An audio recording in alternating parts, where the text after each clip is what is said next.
Naoyuki, but he played against it, and he said it was pretty easy. Oh, really? He said he felt pretty comfortable with the matchup. So we don't have the deck lists right in front of us right yet. I know they're up on the Facebook page. I'll work on seeing if we can get them. Yeah. But it's just, I think it's a matter of discarding the right things and not setting yourself up to get like board wipes, so that the board wipes just aren't a ton of value. And the other thing is Black White Brunhild. Black White Brunhild's major board wipe is Belial, which doesn't hurt Lucifer nearly as much because Lucifer also has Fallen Angels. Yeah. So at this point in time, it's a kind of has to rely on the one solid board wipe in terms of the Odin's Judgment, but it's a matter of where it goes from there. And the other thing is Black has a natural out to J Rulers in terms of, I don't know if he's playing Oborozuki, but Oborozuki exists. Sort of Lament as well. So therefore it's not as concerning to play against Brunhild. So we'll just have to see. I think in terms of who's favored, I think Charlie is favored here. Mm-hmm. Choosing to go on the draw, I also think is good for Charlie. I think that's a smart choice because having one, the extra card in a format where he gets to force his opponent to be discarding cards, and two, the extra will, when both of these decks are not superiorly fast, I think actually works to Charlie's benefit way better. I 100% agree, and I think that I think we're getting started here, but one of the things that I think is really a good point that you brought up is that Belial has been amazing throughout the weekend against all of the non-angel decks, whereas Turn one, Look of Corruption. Yeah, and we see, he protects his own hand. Yep. And he sees a couple threats. I believe that's Patchwork Zombie, the zombie commander that goes and grabs his no, that's not Immortal Commander. Corpse Sorcerer. It reanimates a 2-drop zombie for 3. So that Frankenstein is going to keep coming back. Yeah. So the beauty is here, having lost the Look of Corruption into Look of Corruption might seem like it was a little bit like suboptimal, but ultimately, like we said before, Charlie was going up a will and up a card. So if you hadn't picked the Look of Corruption, what could have happened was he could have spent one on his own Look of Corruption and then just immediately followed up with Tears of the Fallen and saying, well, now you're down to 2 cards and I still have a will open, and it was just a really solid intro. Testing.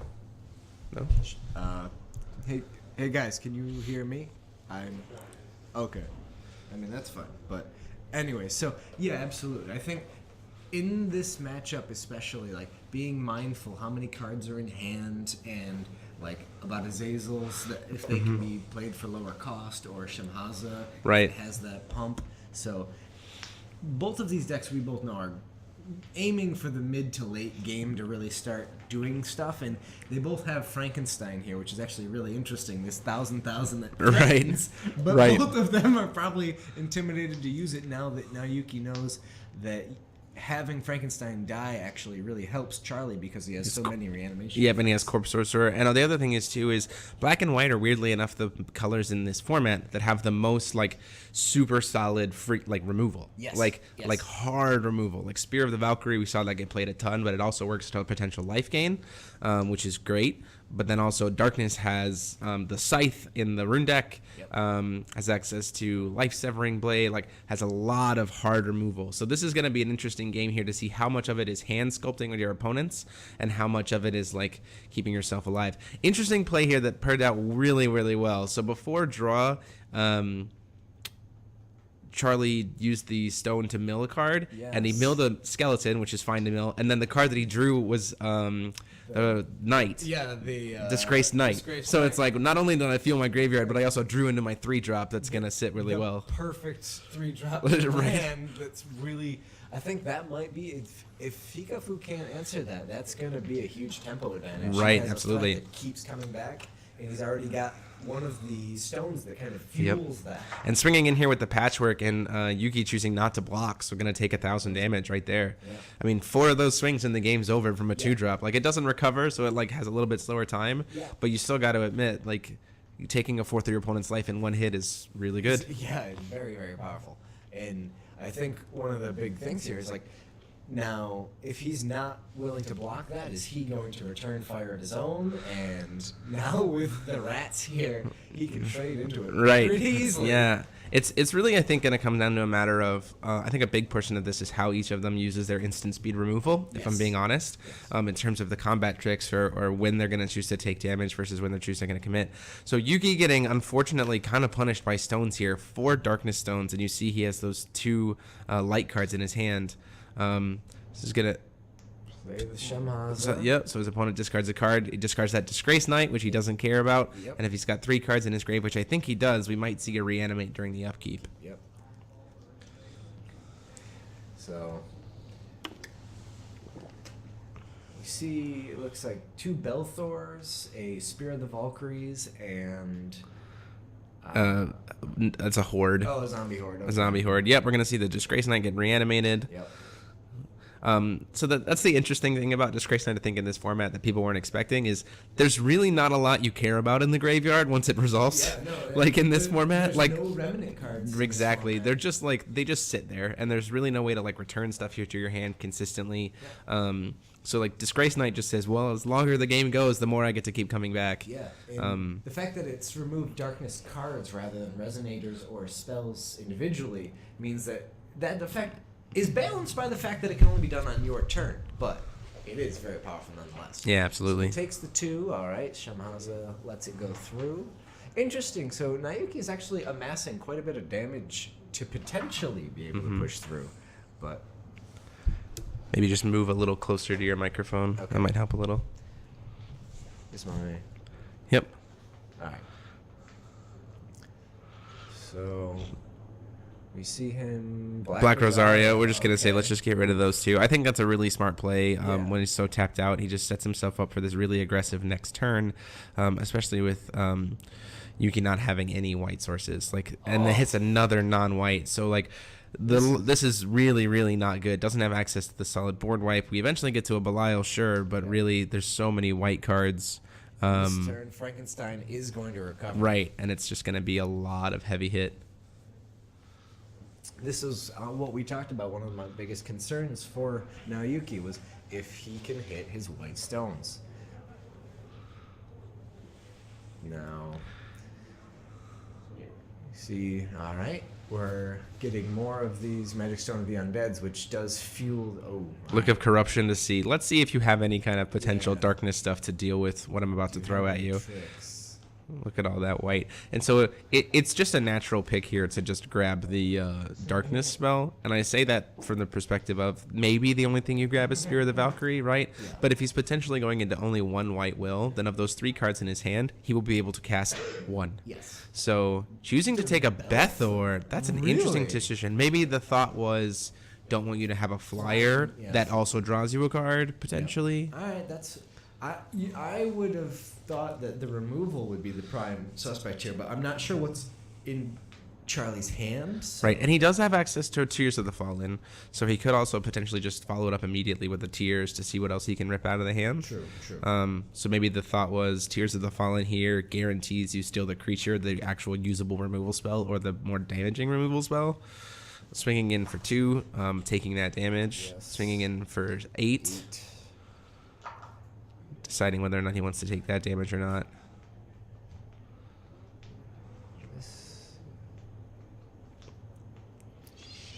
Eternal is for the stream chat. Eternal means that a resonator cannot die, cannot be destroyed this turn, and no matter how much damage, how many destroy effects are on it. Does he take 1,000 there? Yeah, he just chooses not to block. Well, I mean, it makes sense, Yeah. but Charlie's tapped out, so I would have thrown the skeleton under the... No, he has 2 will open, so there's probably a scythe. I'm wondering if So he takes 1,000, goes down to 16. do we see the skeleton swing into the rat and then -3 to. No. Oh, okay. Maybe... Gonna just swing at Charlie for 1? So we do know now that I'm pretty Says, sure, I'll take 1. Yeah. I'm pretty sure that we can see Hikafu getting a Whitestone again next turn. Probably gonna fare up the game a little bit, but he's so far behind on life right now. I'm not sure if he can recover from it. Yeah, absolutely. Especially, one of his threats is essentially just a blocker, and he has a Doing Judgment to say, let's just get rid of your hand. We're gonna see a lot of cards get cast in response, which is still fine because Brunhild's Wrath isn't gonna destroy any J rulers. So he puts it's gonna stat egg on the knight, stat egg on the rat, and then has to discard the. At this point, he's just trying to take less damage this turn. Right, absolutely. I'm not necessarily sure if I agree with the judgment here. Yeah, now that we're pretty confident that, I mean, if Odin's Judgment comes out, just passing the turn there too doesn't want to give the Bethor. Yeah, I mean, you don't want to even give Bethor a chance to let him recoup. Not hitting a Whitestone there is horrendous. And you can see it in Naoki's face that was not what he was hoping to draw. Right. That's so. It's not actually tokens. It's just kind of it's just kind of a extra floating resource in a sense. Like just you kind of tally them up as they go. And the top deck was a Look of Corruption, which is never a card that you want to see when you're already super far behind. Yeah. He's just like, you're obviously going to grab. Yeah. I think he awakened it, so you have to grab the Belial, which is totally fair. Yep. He's like, this is the only 5-drop I have, or 6-drop rather. And now he has to decide between removal and a removal with a body. Yeah, right. There's not a lot of good stuff here. I definitely think this game is probably going Charlie's way. Yeah. Not hitting that second White Source there is really pretty much punishing. Yeah, that was the concern at the beginning, and it has come to be the largest factor, I would say, in this game for making sure that he does not have any outs. Right.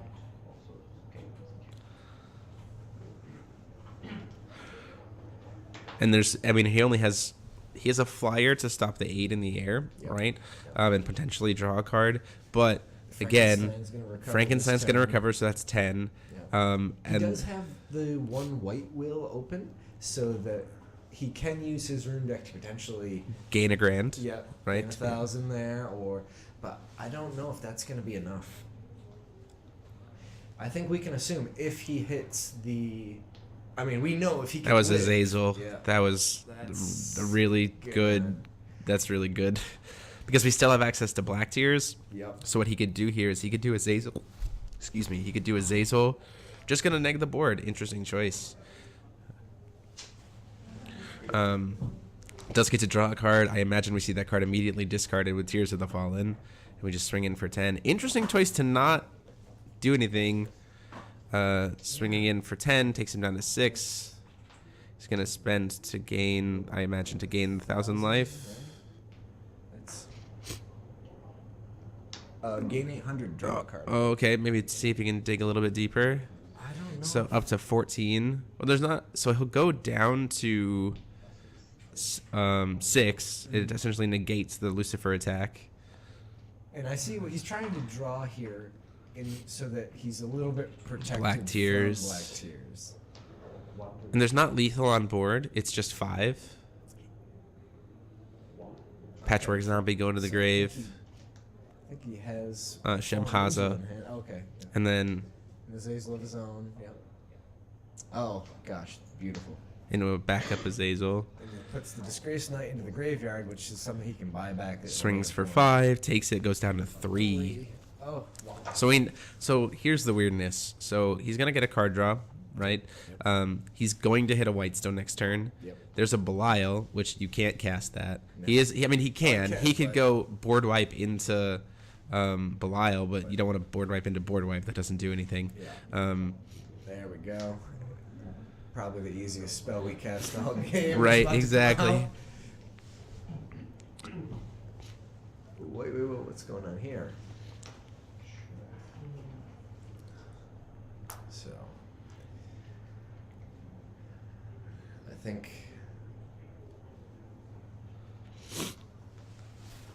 I can't think of any justifiable reason not to just slam down Odin's Judgment. Yeah, I don't think so. I mean, Charlie's completely tapped out. Yeah.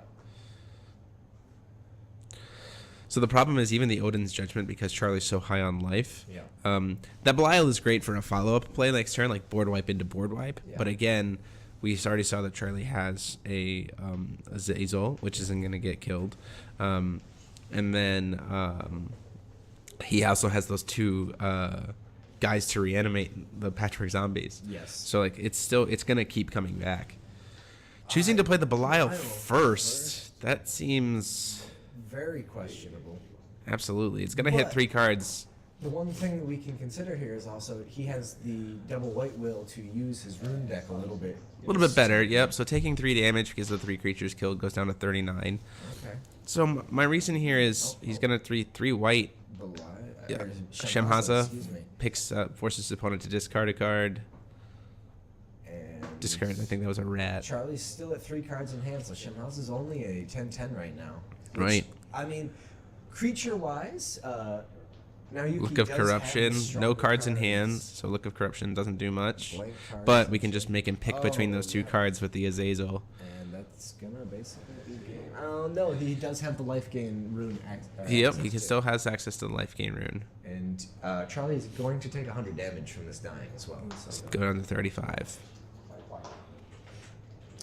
Swings in, Trade. allows the trade, Well, and then takes the 100. now, So do down to you- 34. Do you Swings in for 8. Okay, of course. The gain a grand. Yeah. So actually be up to 500 life when it's all said and done.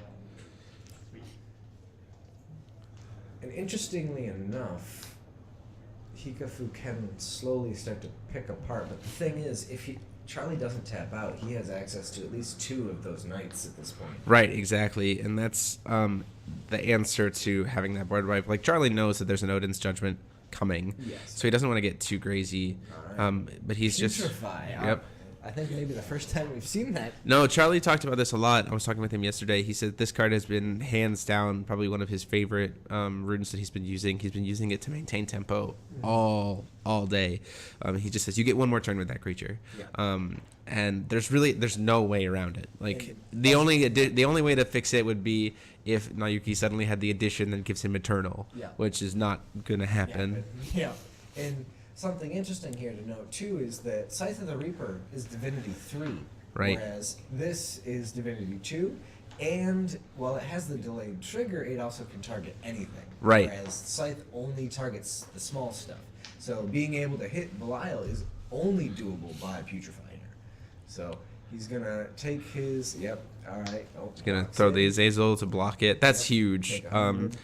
Just keeping the Lucifer alive essentially tells Yuki like answer this now. So- The problem is he has Okay. to do Judgment, right, which will reanimate him something. I'm expecting he has a Spirit of Valkyrie in hand, which. But if he does Judgment, he can't possibly use Spirit of the Valkyrie No, because it's no, double no. white to do Judgment. Do you think he's gonna go for Judgment over Spear?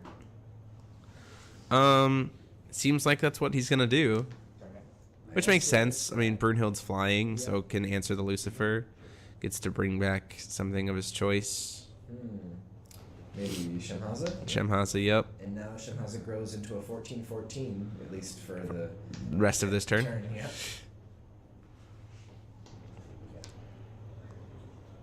And then you end of turn, I believe. That's the beginning of Charlie's turn because you can only use Disgrace Knight at the beginning of your turn. No, that Putrefy. Oh, yeah, the Putrefy trigger. Okay, so they caught that. So Yuki doing a pretty good job here of like kind of restabilizing, still holding on to that Odin's Judgment. The thing to note is Odin's Judgment is a both sides board wipe, so he has to be kind of careful. Now, I actually think if he can live through this turn, he does start to put himself in a decent position because he does have that Spear of the Valkyrie, and at this Right. point it will gain approximately 1,200 life. Right, absolutely. Um, Unless he could kill Broodhill this turn, yes. which I don't think is possible. I- Luck of Corruption. It's going to take the Spear of the Valkyrie. That just gets rid of it. That's, all right.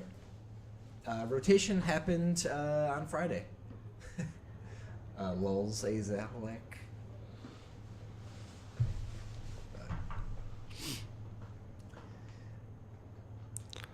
So Charlie doesn't want to commit any other resonators to board Yeah. because he knows that there's the Odin's Judgment sitting there.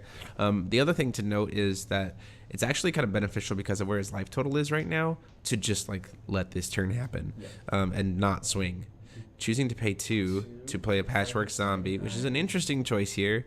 I mean, he does have the Corpse Rusher, I believe, to bring it Sure, back. but we've already... Oh, so he might have RFG'd one to bring back the Disgrace Knight. It might also be a play to have an extra card that will get wrathed and then have more cards to be able to fuel the Disgrace Knight, potentially. He only has 4 cards in grave at this point. Yeah, he did eat 6 cards to bring back those 2 Knights. So, but he does have, if you see the 2 Undead Stones, so he can start to fill up his graveyard if he doesn't use them for anything else. Right. The other thing is he has to be, like, Yuki actually can't really swing with Brunhild because of where Charlie is life total wise. Because if he does, then he doesn't have a flyer to block Lucifer. So essentially these 2 J Rulers are just sitting as a trade. Which is also not super great when you have the fact that Charlie just gets to keep bringing card after card after card after card back. And the reanimate stuff for Yuki is kind of over at this point. And just as a reminder, so Shemhaza is actually a 14/14 because of Charlie only being at 1 card in hand. So that is a very large life swing. But, that's a... I don't know the card in Nayuki's. Yeah, it'd have to be something pretty solid. That's the. It's really coming down to that. He does have some. I'm. All right, he's gonna use his. All right, so we can assume the board wipe is coming. Yep. So then, the Shemhaza also gets hit. Yep. All right, and now the J rulers kind of stare each other down, and all right, we have ground force. Oh, that's game. Oh no, he's 1 stone short, unfortunately. But it's still, I think, something that he does this turn.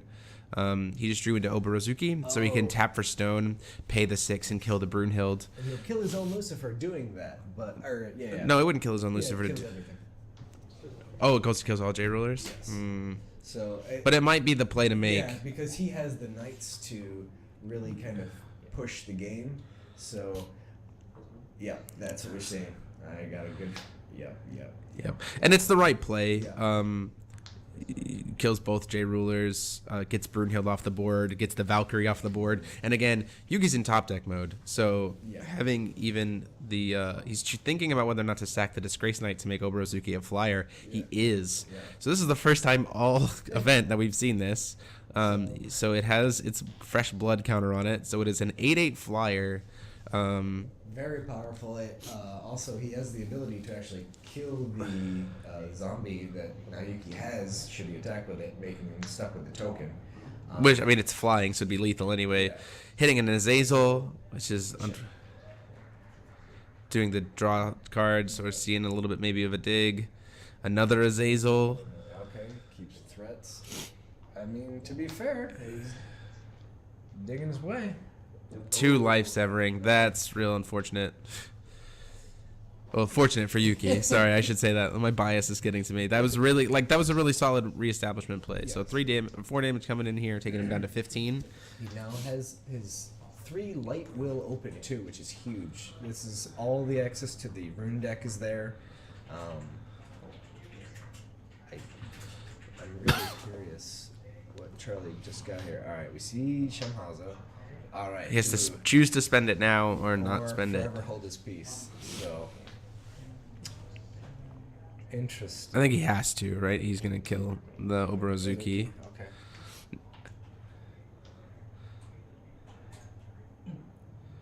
Has to pay more for Shemhaza? I don't know why he's only spent 1 will. Oh no, he did pay 4. The 3 at the bottom are tapped. It's fine. My brain. Don't worry, guys. It's still the morning for us. The corpse to get back the corpse rusher to bring back the zombie. Patchwork Frankenstein.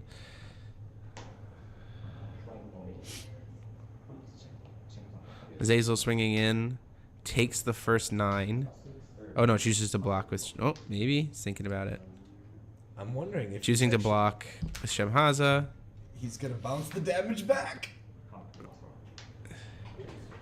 He's gonna. Yep. He reflected the damage for game. And then swing. Yep, and that's it. So Yuki with the. All right, game one. Game one goes to strong fight back there. Yeah, absolutely. Claude is way back for sure. But I mean, I think it goes to show a little bit while we're going into game two. It goes to show a little bit of.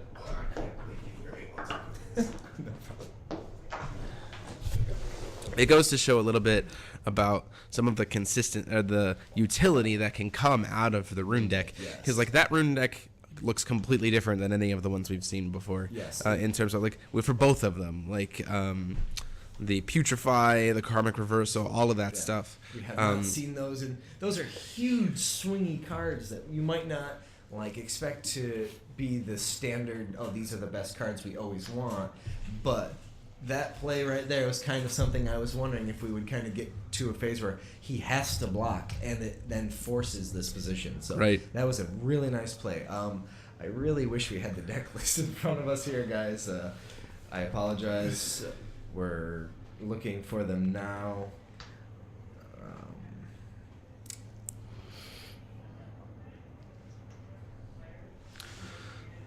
Have them sideways. Okay, so...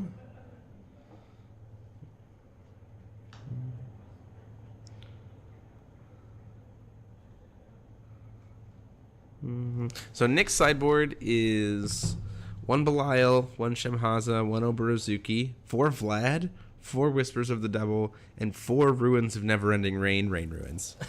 So those ruins definitely not coming into play in a Darkest Mirror. I could potentially see the Vlads coming into play. Yeah, potentially. This is a really tough match. It kind of one of the things I was actually thinking about that we watched mid game is that now Yuki having access to Spear of the Valkyrie just gives him one more instant speed removal. Right. That absolutely Charlie doesn't have access to. But Charlie was able to decimate Nayuki's hand for the entirety of that game. Right. He was definitely had to rely on his rune deck, I think, a little bit more so than maybe he was hoping to. Yes. But it worked out just fine. So for Nayuki, his sideboard is Oborozuki, 2 Air Valkyrie of Mercy, 2 Eremos, 1 Immortal Commander, 1 Disgraced Knight, 2 Vlad, 2 Ruins of Neverending Rain Ruins, and 4 Ruins of Neverending Rain Ruins, and 1 Craving. So if these guys just want the game to be super fast, they'll all just put in their ruins, go to 4 stones, and just play them all in super quick repetition. Yeah. And all tokens will become 10/10s, and it'll be great. Although that's not going to happen because Yuki has white creatures. So that's that would not be the optimal play here. So. Hold on, guys. Let me adjust my mic real quick.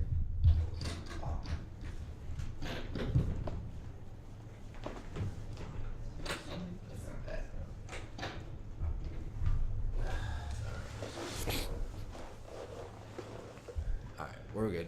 Should be good. So Yuki really doing a great job there, I think, of thriving at that low life. I mean, there was definitely a point where I thought it very much felt over. And it just goes to show that like strong players, especially in this game, are rewarded exactly.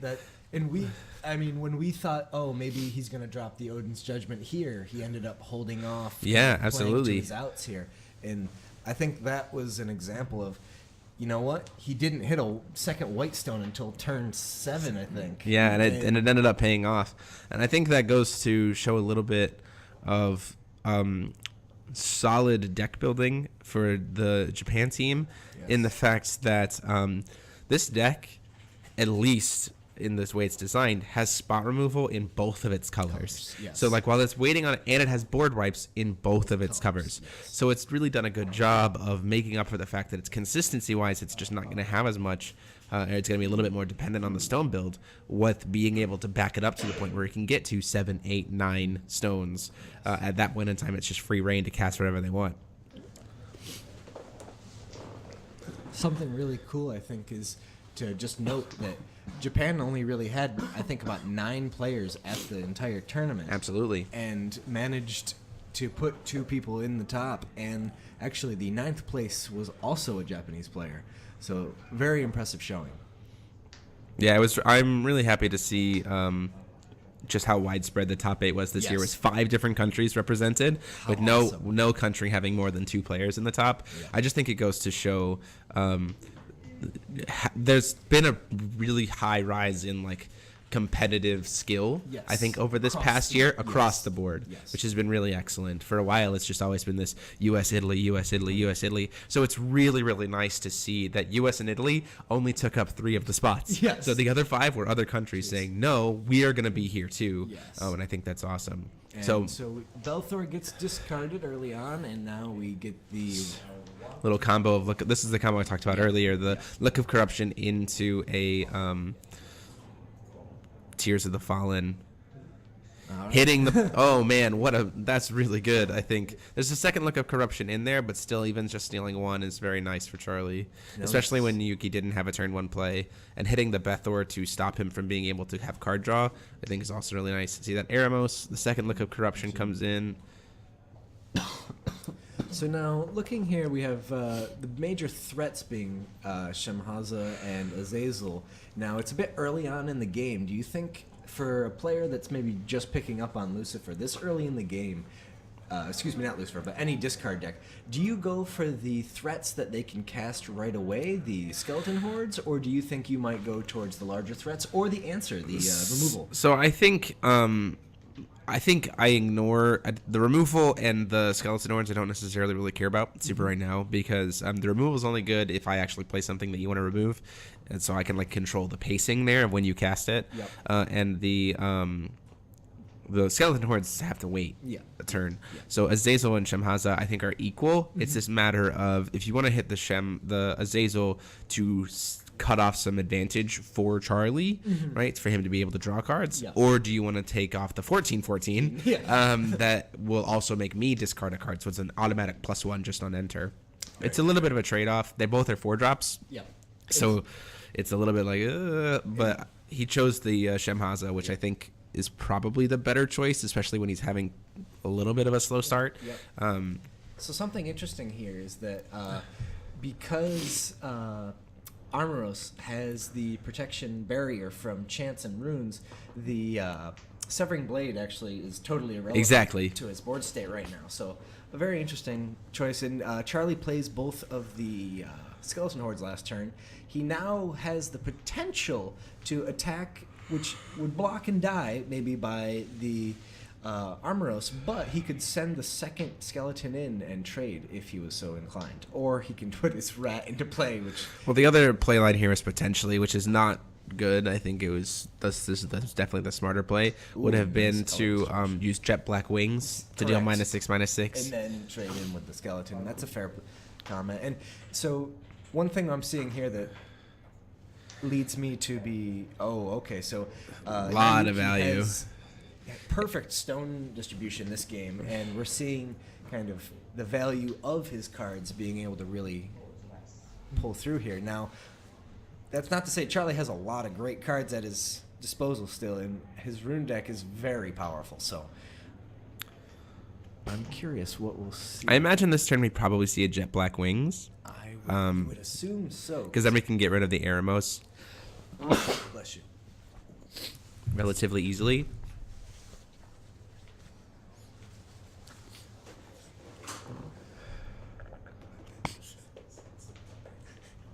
Yeah, per patch, Lilius Petal is pretty busted. Yeah, pretty good guy. It's pretty good.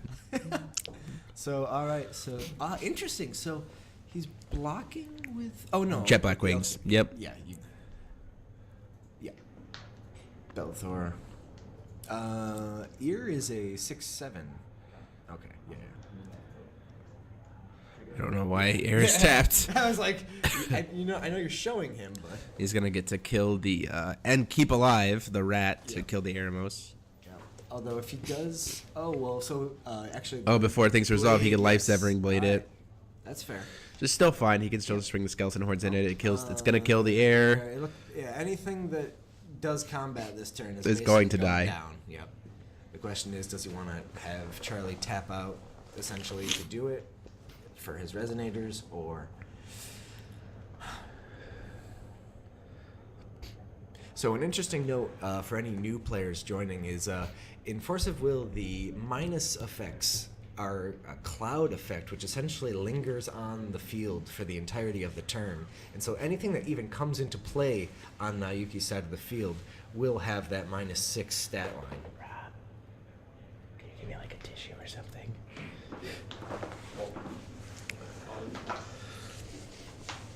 It's the Disgrace Knight coming out here. And so it looks like the second... Skeleton got in for the 4 damage. Yeah, Yep, so yeah. 36. So now we have Ear back as a 6/7 flyer.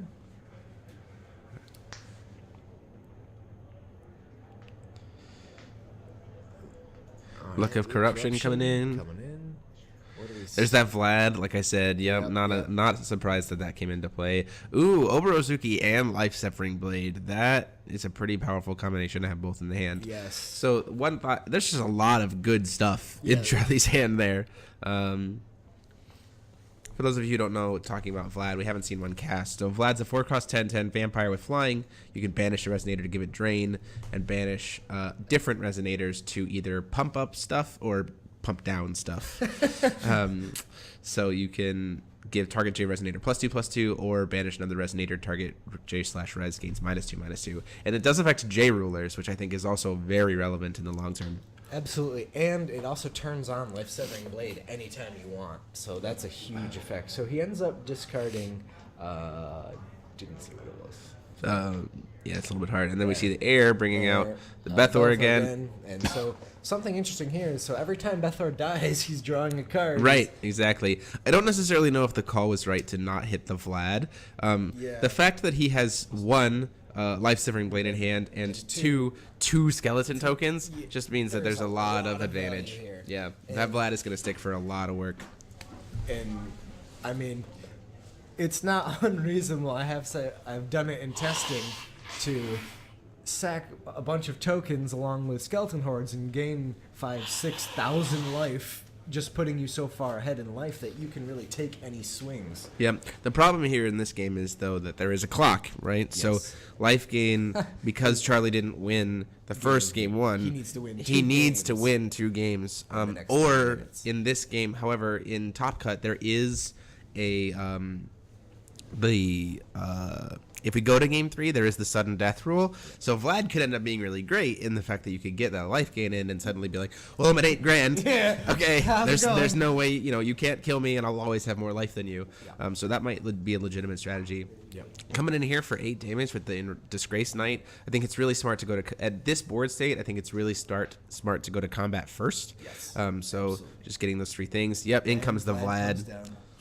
And Vlad is such a controlling card as far as combat. He's able to sack creatures to put damage anywhere he wants, push Right. through for more. It's very, very powerful. So the one thing that's kind of weird at this situation is Yuki doesn't want he doesn't want a Brunhild's Wrath right now because he would lose so many of his own creatures. Yes.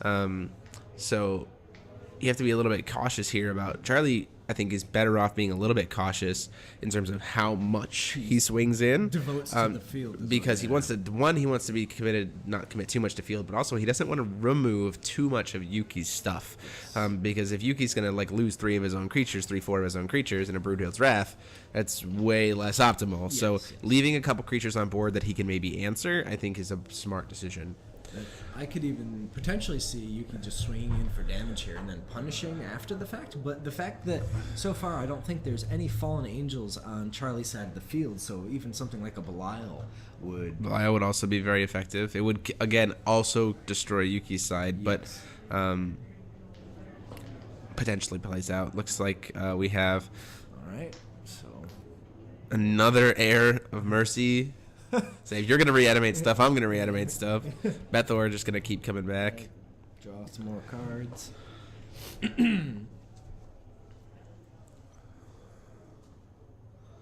To Shemhaza. think that's another Bethor in his hand. It looks yes, like it it. is. Yes. So his hand is Air, Bethor to Samhaza, which is okay. Yep. It's not a lot of it's bodies as opposed to like stuff, but again, he's got the rune deck sitting down, and we've already seen his rune deck is utility to the max. Yes. And I think what we're seeing here is Naoki's trying to decide if he wants to leave more access to rune cards available, or if he wants to bluff the life-severing blade in hand. I'm not sure if he has any... Choosing to lose the Obrozuki to the Shemhaza, Yep. which I think is fine. He has access to Vlad. Yep, and we're a little bit early for any judgments to really be relevant. Yep, So. and this could actually be a pretty legitimate, like a pretty big move here. Oh, okay. Taps out. Plays up Bethor, does tap out to play Bethor. This could be a big move in the sense that like this Vlad this turn Yep. is probably going to gain at least a grand, but also could gain 2, 3, however much he wants. Yep. I don't think you necessarily need to gain a ton right now. The idea maybe being swing in with the skeleton horde. If it attempts to get blocked, you just sack it to give Vlad the drain, and then you have life-severing blade live to be able to kill whatever is going to get blocked. Yep. The other thing is knowing that. Again, once more, going to combat before choosing to do anything else. Knowing that there is that karmic retribution, Yes. saving the life-severing blade to kill whatever is like being karmic retributioned, or like killing what would ever be forcing the block, is also very good. So, Looks like thinking about whether or not to choose the damage here. yeah. Oh, it looks like he might have taken it. Yeah. The knight's always an easy swing, I think. Right. It's just you throw it in there and Yeah, it it's looks so like he low took the cost. 8, so down to 2,000. Swinging in for the 4. No. Interesting here is because of Vlad can move the +2s around to not just himself but to any creature. Anything he has can kind of trade up into Right. Taking the 4, Taking going the down to 16. Alright. Swinging in for the 1 because you might as well. Yep. And now, taking it, so going down to here's 15. the interesting This is the big swing. Yep, this is going to be important. Now, on one side, he could just chump block with Belthor, but he doesn't know if he has removal. Well, he probably knows that there's a Scythe, right? Yeah, of course. So they've seen the deck lists. Yeah. So Charlie having access to Scythe at this point. So Charlie's actually in a really strong spot here from the perspective of he's sitting on at least 2, if not 3 pieces of removal. So if a Karmic Retribution block was going to be attempted, he can just say, we're going to kill it and go. And he has to block with either the Bethor or the Shemhaza because Vlad has flying. Yes. Although the Valkyrie does appear to have wings, she does not It's classic, fly. classic Force of Will.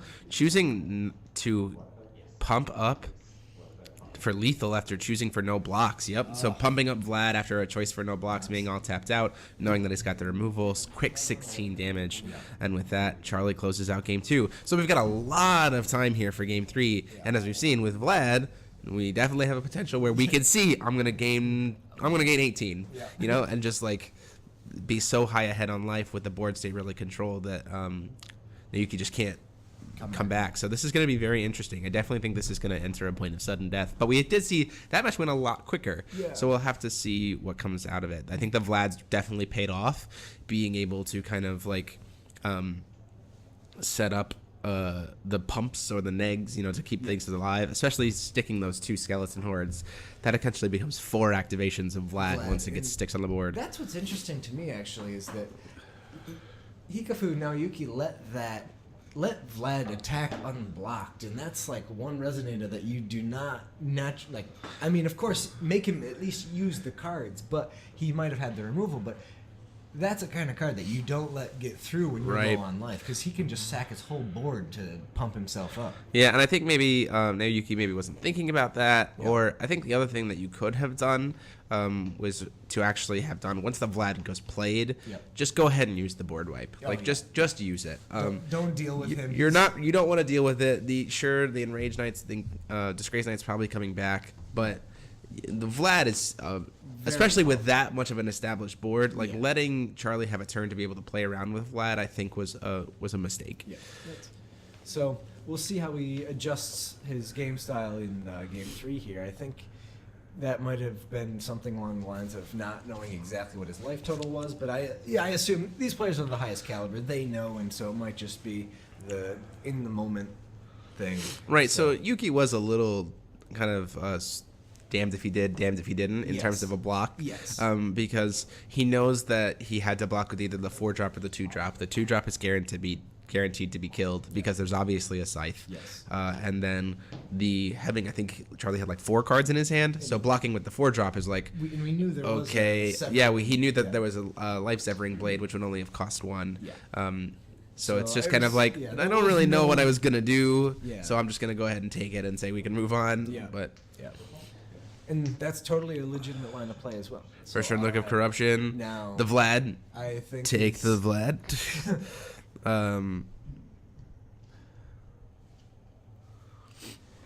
So now we see. So there's not any early plays coming out of Charlie here. But it does so, have energized, so he'd Yes. potentially be able to play the Patchwork Zombie. I'm trying to catch what that second card is. Vlad. The card in the Oh, it's the draw 2 cards, lose 5 life. The name of which Whispers. is- Whispers of the Devil? Devil, I believe, is the name of the card. Oh, yep. Yeah, Whispers of the Devil. And so, an interesting card advantage card. The ability to be in the rune deck is interesting, but also just to be able to kind of get some card advantage, essentially paying 1 card to draw 2, and not essentially being exactly that. So- You got there. yeah, yeah. Choosing to use it. Really early on. All right. His hand was a little flooded. Yeah. So probably looking to see if he can maybe get something. There's an Oborozuki and Okay. a second Vlad. Not really seeing any of his early drops that make you the best use of Vlad, though. So my only thought is that now Yuki's gonna have a chance to put a little bit of pressure on early. Absolutely. Swings for And 5. He hits the double white early on, and that's gonna be big. Yeah, that is going to be absolutely big as we move forward. A lot of the darkness removal, weirdly enough, like Life-Severing Blade only costs 1 dark. So having that double white means I still have a 3-drop removal spell because I have access to the 1 darkness source. Yes. And so now. So Charlie would be at 30 life. Taylor, Charlie's at 30.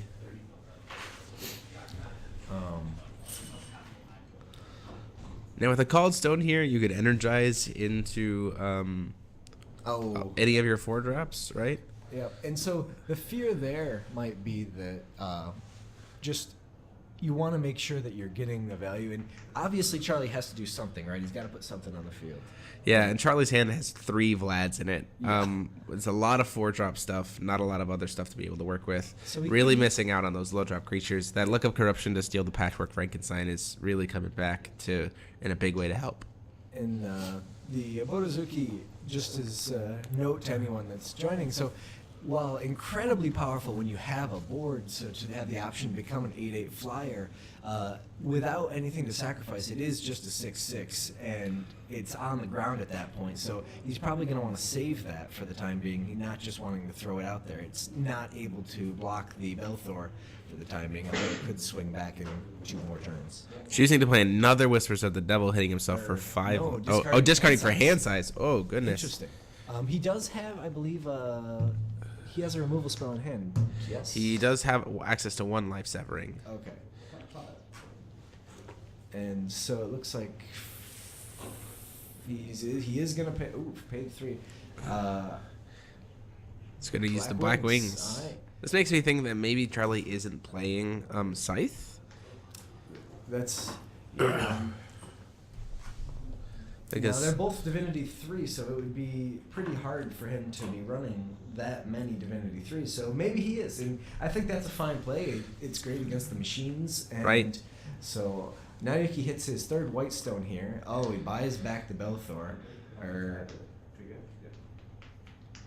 he's playing into the -6/-6 board state. So gotcha. play the Bethor, immediately gets killed, draws a card.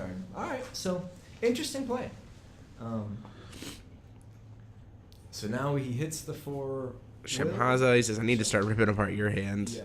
And Instead of, and so he's going to be able to. I bring it don't back. think he has enough gas in his tank right now to buy back the knight. But Not quite it is yet. There. It is Right. there. So, Shemhaza is a 10/10 flyer currently. So he hits the double black. Now, being able to be 1,000 life ahead of Charlie and not having used any of his life gain spells yet, and Vlad not being not established board on Charlie's side, this is a different game than game 2. Absolutely. But he swings in For Alright. 6. So we do see Naoki here has the life severing blade. He may. Choose to block for the 10. Yep. Now, does he want to push damage through, or I think it's in his best interest. I would consider using the life-severing blade here, not only because it removes a 10-10 flyer that also potentially becomes a 14-14 flyer, but it's also going to get me 6 damage. Yes. So I'm going to put Charlie even further down life total-wise. And so the trade-off here that Jeremy and I are talking about is, so he could pay 3 will, leaving him only 2 open to his rune deck, or he could let his Resonator die using the 1 will with the cost reduction, and then using the 4 will to then establish board state again. It appears that he's going to pay the 1, destroy after, and then maybe play another Valkyrie to buy back the Belthor. Again, this is a lot of all right. With the Energize. Okay, very good. So he doesn't fall too far behind having that Energize to allow him to destroy one of the attackers. So I think that's a Corpse Sorcerer, which honestly at this point is something Charlie really needed to see. Yep. Look at all those Vlads in Charlie's Yeah, 3 hand. Vlads in his hand. That's so. It looks like. What is that top card on Charlie's hand? Is that That's a Corpse Sorcerer. Oh, okay. So it's going to be able to bring back that patchwork that's been sitting in his Sitting graveyard there. for so long. And interesting here. So they've both been playing their 3-drop Reanimator, a 2-drop. Yep. So It is a very powerful play. Yeah. During the upkeep, we're going to go ahead and I think gain 8 and draw a card, so go up to 48. So this is still very much so anybody's game here. That's Vlad dropping down with any kind of board state. It gets very scary. All right, so Naoki hitting his 4th Whitestone this game. I think that's all of them. Yep, that is all. They play 6 and 4. So swings for 5 with the Bethor down to 25. And now I'm interested here what Naoki does as his follow-up play. He's got a couple interesting options. It looks like he has Frankenstein of his own.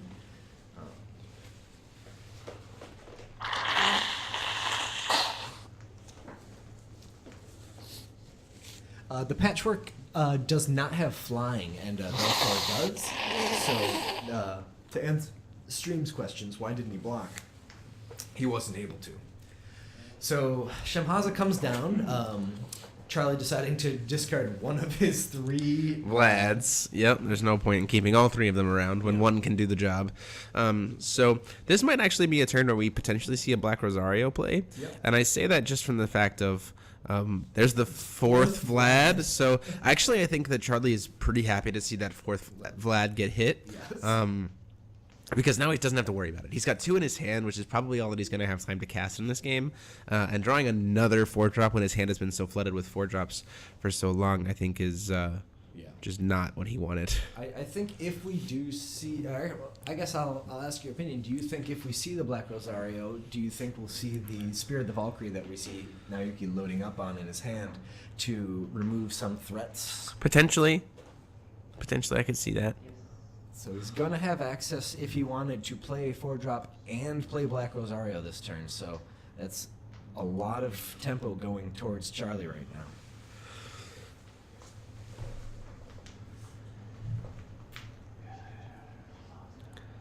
Kind of checking how many cards he has in his hand.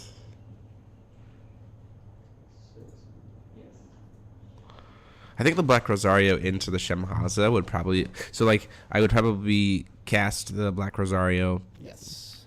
now first before I move into combat to see if I force a play. And then follow it up once I swing a little bit and then force play the Shemhaza to also pull another card out of Naozuki's hand. Yep. So that puts him down to 3 cards. Choosing to swing first the Corpse Sorcerer into the Bethor. So I believe Corpse Belthor's a 5/5, whereas Corpse Sorcerer's A a 6/6. So that will So it'd be win the just- trade. Yeah. So not wanting to use the Shemaza to block, of course, probably. And also choosing not to use Black Rosario. He is going to use the Shemhaza potentially. Interesting. Okay. Choosing to go into the block, going into the rune deck. Just allowing the trade to happen. Interesting choice. The Life Severing Blade is now live.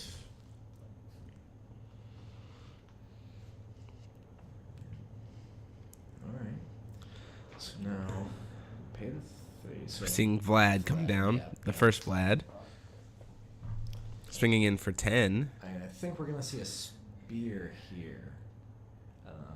Okay, so now Vlad is not spearable, although he does have 1,000 because he has the access to pump himself with that Frankenstein. So actually, I'm looking at this play, and this is actually pretty smart. So Spear determines the amount of damage it does at resolution. Yes. And Charlie has access to a Life Severing Blade in hand, and he's lost a creature. Yes. So it only costs open. 1. So if a Spear of the Valkyrie would get cast now, It will only do he 5 could potentially. Life Severing Blade in response to kill the Shemhaza, so that it's only going to do a 5. Yeah. At which point it's pretty much a whiffed card. Now he would gain 5 life, right, because it is a Valkyrie. The Karmic Retribution All right. instead is going to sacrifice it to pump up the Vlad, which I think is an interesting decision. All right. So he doesn't have to take a grand worth of damage. Or no, he's going to do the drain for Vlad instead.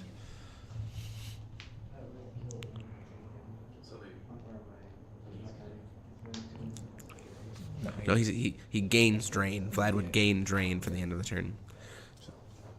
So the Karmic Retribution being out of the way, I think, is really great for Charlie. Yes, he doesn't have to worry about he doesn't have, yeah, exactly. I would also imagine that we potentially see the Life Severing Blade just used here on the Shemhaza, just for 1. Or we could see the Black Rosario play, which would get rid of both. That might be the time to play it. And I think it's interesting here that so the players are deciding kind of, we just passed. Choosing the to turn. pass the turn. Interesting. He does not have access to Life Severing Blade this turn then, unless Vlad can sack himself. He can eat himself to turn on. A Life Severing? Yes, which I don't know. Seems a little greedy Yeah, for what the board that's- state is. Yeah. I don't think I'd agree. Look of Corruption. Probably going to hit the Life Severing Blade at this point. Potentially hitting the other Vlad. Hitting the other Vlad would be a really strong choice as we're kind of getting down to the clock here. Yep. And just saying, well, if I can remove this, he is choosing the Life Severing over it. Hitting the other Vlad, saying, well, you can't just suddenly surprise. You'll just have this one Vlad that's possible to be able to get the life gain off of. And once I kill it, then I'm ahead life-wise, and there's no way for you to gain back, which might be Yuki's game plan here. Yeah. And the other thing to note is with not a whole lot of time left, Yuki having access to a lot of life gain cards. Absolutely. might be There's very 1,000 tempting. life sitting in Yuki's rune deck right now. Swinging in for 10, taking him down to 15.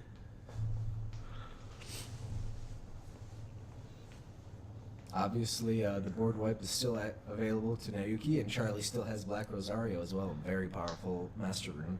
So 5 damage coming into Charlie. Charlie can block this. I think he's trying to bait him maybe to spear, but there's... The he's Spear of the never- Valkyrie coming down for 10 Hopefully damage at Charlie Vlad. realizes he can banish to himself as well.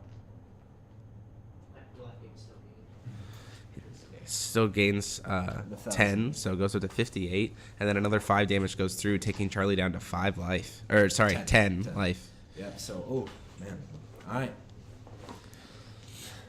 Given the time remaining, I'm one. All right. All right, and the Patrick Frankenstein Zombie comes threading down. in. He says threatening 10 damage right here, Yeah. just for this one creature.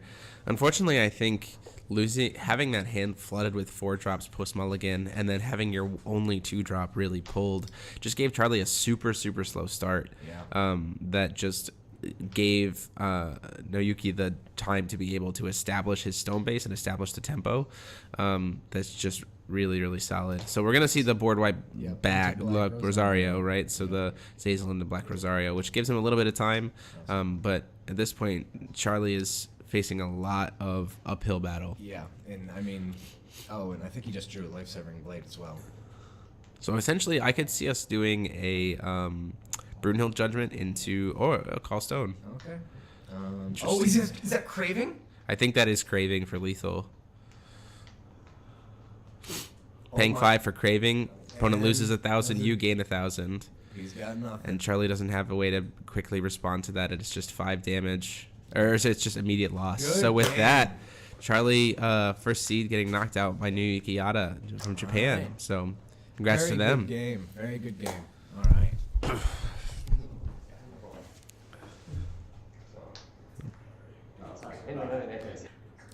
Yeah, so that was really surprising, I think, how that went. Especially, I definitely do think that the slow start really, for Game 3, was really That set the harming. tone for that Yeah, game. it definitely did. Now Yuki having an early threat with that Belthor that got him 1,000 damage before anything really came out of Charlie's side. Right. They were both playing under the assumption they both had a ton of answers, but when to use them and how to use them really. We talked about many times, are we going to Black Rosario here or here or here? And they both played excellently. Oh, There absolutely. was no mistakes in that game. I mean, they had their choices set in brilliant play. It was just a matter of kind of what they had access to. And Right. Charlie did not have the access. And I think it is fair, too, to acknowledge, so having craving, having these kind of Yeah, cards- tech, right, absolutely. When we saw that before, like, Yeah. it's just the way Yep. to get a little closer. Sorry. Yeah. So it is. We've seen this before, like our play of the day yesterday. Yeah, So yeah. it's just like being able to force your opponent to actually play a smaller life point game and surprise them with that. I think is really strong. And as we saw here, like Charlie ended up kind of feeding into that with having to play Whispers to Yes. draw cards and hurt Yes. himself. Like it essentially sat there and like I totally missed the craving in looking at the deck list, but I think that was a brilliant tech to say I'm already gaining life just naturally, and sometimes you just need a closer. Like you just need to get into a low game, especially against this other Always deck. be closing. Exactly, especially with this other deck that also has so much removal. Yeah. It might hit to this position where no one's sticking any creatures because Yeah, it's just yeah. I kill, you kill, I kill, you kill. So any point of damage that can take, especially against a deck that doesn't have a lot of life gain outside of Vlad that was sideboarded in, to just say, okay, I've got you to 10, you can't gain life. We're done. Like the game is over. And something else to consider is that this is the finals of Worlds, so if it will go to life, and Right. Yuki set himself up early on to have that life advantage, and Craving by itself is a 2,000 point swing towards Naoyuki, and that could have been his plan just as Game 3, to have access to that life. Top 4 is next. So that was a really nice kind of close to that, and Yeah, so, absolutely. While it's unfortunate that Charlie is gonna be out for now, that congratulations to him. Still an awesome play. Absolutely. Representing U.S. very Yes, well. Very much so. Love you guys, and so it's really exciting. At the same time, Japan is gonna be part of the semi. Yeah, absolutely. I think this is the furthest that a Japanese player has ever made it in Worlds, so that's super credit. And I think I've been speaking to a lot of people about this Black-White Brunhild. Really just solid deck building, like taking a definite risk, but I think with the card choices, with the removal that white and black both had access to, with the construction of like the reanimate stuff, with the air, the Valkyrie of Mercy, just like the pacing of that deck, I think very well made up for the inconsistency that potentially came with the stone base. Yes, absolutely. And that